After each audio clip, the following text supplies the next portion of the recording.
Infectious disease specialist Dr. Zan van Tulleken is joining us now from New York. Dr. van Tulleken, thanks very much for joining us. Let's start with this infection of the nurse's assistant in Spain. Obviously, there must have been, I assume there must have been some sort of breakdown in the system. How concerned should all of us be?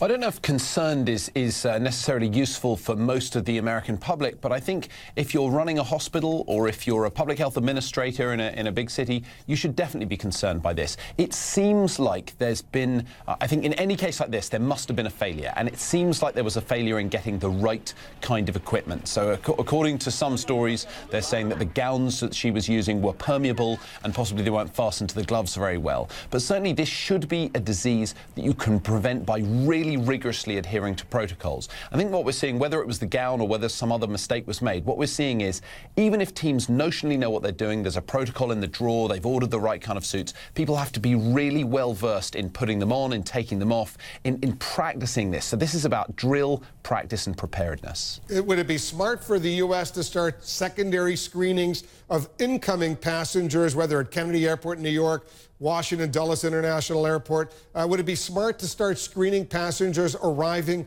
in the United States?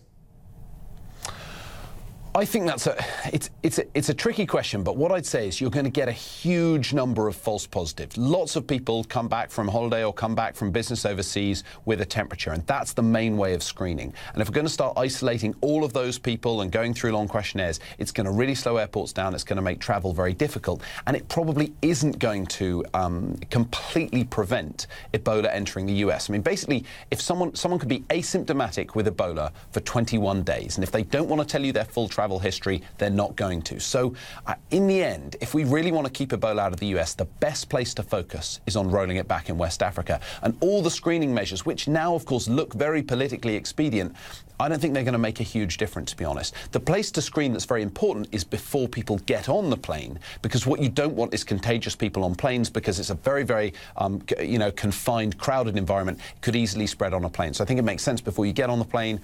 Once you're off the plane, I don't know how much difference it's going to make.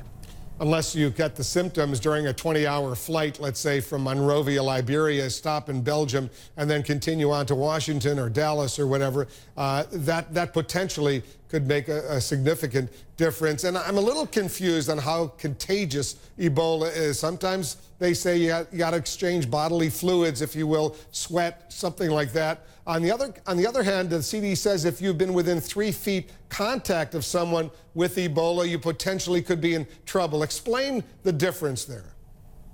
Okay, so the question you're asking is, there's a point where we have to say this is very difficult to know. And the reason it's difficult to know is if you imagine how hard it is to get this information, there's been relatively little transmission of Ebola in all of human history. And so to actually collect the data on how each person caught it is very, very hard. So we have to speculate. It's really hard even to determine how long the virus lives outside the body in different conditions. You can find the virus on surfaces. Whether or not it's infectious at that point isn't clear. So the best of our knowledge, what we'd say is that people, in order to catch Ebola off someone, you have to get bodily fluids onto a mucous membrane, so into your mouth or into your eyes, or you'd have to get it into an open sore or an open cut. And bodily fluids would be saliva, vomit, diarrhea, blood, things like that.